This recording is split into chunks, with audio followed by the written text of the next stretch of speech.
He was rapping early. He was signed early. He had some dangerous ass brothers. Brothers, that was Cam's. They was uptown really shaking and moving and shit like that. You dig? And that's not my part of town. That was uptown. You dig? Yeah, Cam used to be scared to death of them to the point he didn't want to come outside. I didn't understand it because I'm from downtown.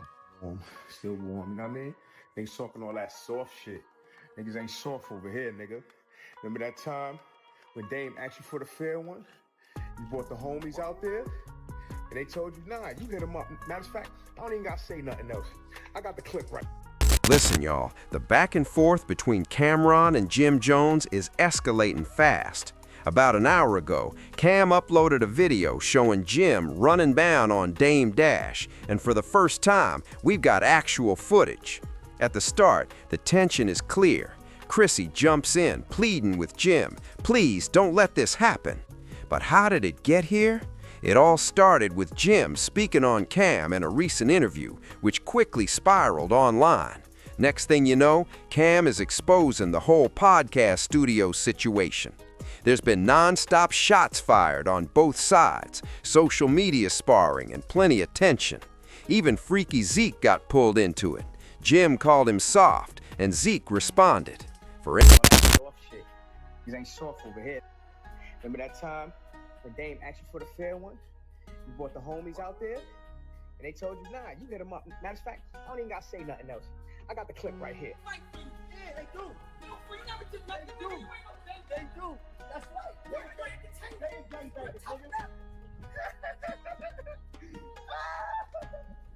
You soft, man. You soft. You soft. You get me soft. You get the 1989. You get the film. Right? Don't fuck with nobody.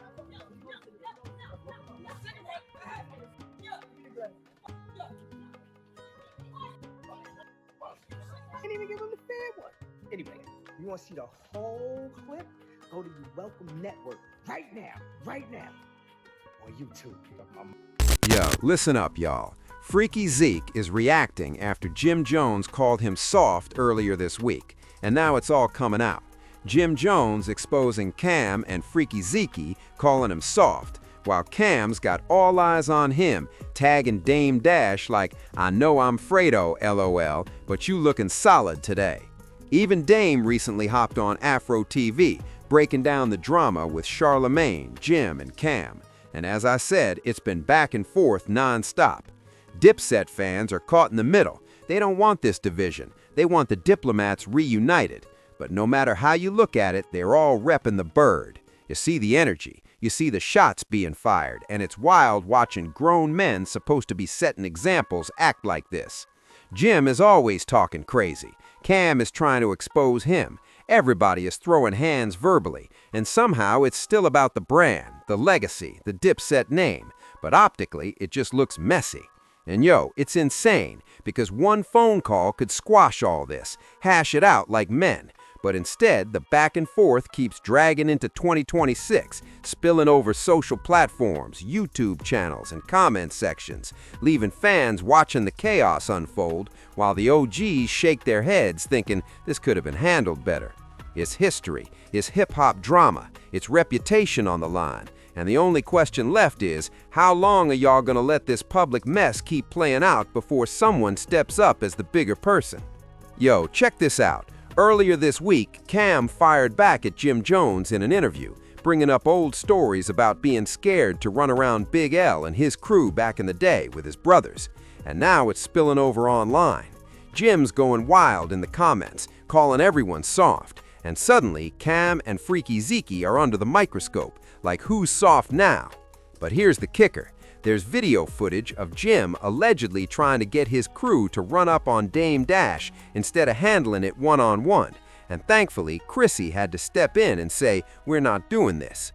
The full clip is stretched to 9 minutes, but the reality is it's all pointless drama that's messing with the Dipset legacy. Meanwhile, Jim's showing behind-the-scenes studio work, letting everyone see his phases of building, while Cam claims he's got no heat. Fans are watching all this unfold, older heads shaking their heads, younger ones shrugging, seeing grown men clowning around publicly while the brand and history of the bird take hits.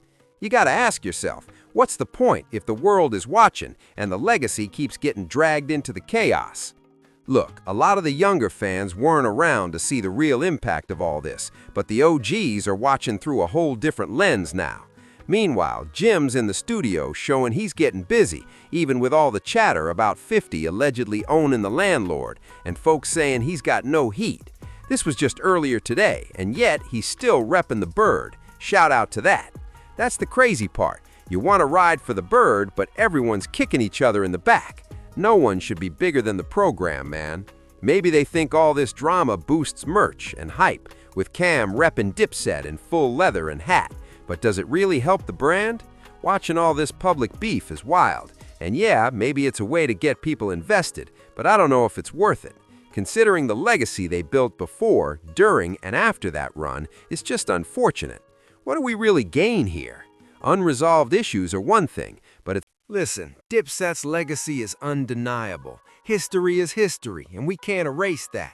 But if you really want this brand to be around for your kids' the way y'all out here kicking each other in the back and sending shots is just corny. We can point fingers all day. Some gon' blame Jim, some gon' blame Cam. But at the end of the day, how is the bird supposed to transition to the next generation if y'all constantly dissing each other? Be real. Now, they got the video up on the You're Welcome YouTube channel, promoting merch, and I'll drop the link in the description so y'all can check it out. But damn, this is exactly what all this is about. One phone call could squash this like men, yet optically, seeing all this back and forth is wild. Y'all are supposed to be grown men, setting examples, but instead, Jim's always talking crazy and Cam's always trying to expose him. That's why things are the way they are now. And while Damon's situation is a whole other conversation, you see the pattern. Jim, Cam, Freaky Zeke, Dame Dash, they're all in this mix, talking on platforms, throwing jabs, dragging old stories into 2026, and the fans are still watching.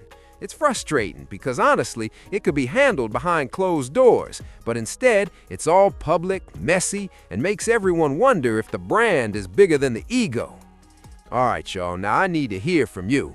What are your thoughts on this whole back and forth between Cameron, Jim Jones, and Freaky Zeke? And what do you think about that video of Cam exposing Jim and his crew trying to run down on Dame Dash, getting his guys involved, trying to put hands on him? People out here are saying, yo, y'all should have just handled it differently. But that wasn't the case. I mean, optically, this looks wild, right? Seeing members of the same crew kicking each other in the back while expecting fans to believe in the brand. That's the bird, Dipset. To me, that looks crazy, but maybe I'm tripping. I'm just giving y'all my perspective, and now I want yours. Drop it in the comments below. That's all I got for today. My name's Sensei Rip, and as always, till next time, peace. Y'all, it's time to wrap it up. Come on, somebody's got to be the bigger person out here. I need y'all to do me a favor right now and check out the homie Hotep's latest single, Love for Fashion. All right, available on all streaming platforms. I'm about to bless y'all with a teaser from the video. If you like what you hear, make sure to hit the link in the description. Head on over to his YouTube channel, subscribe, like the video, and make sure to tell him Rip sent you.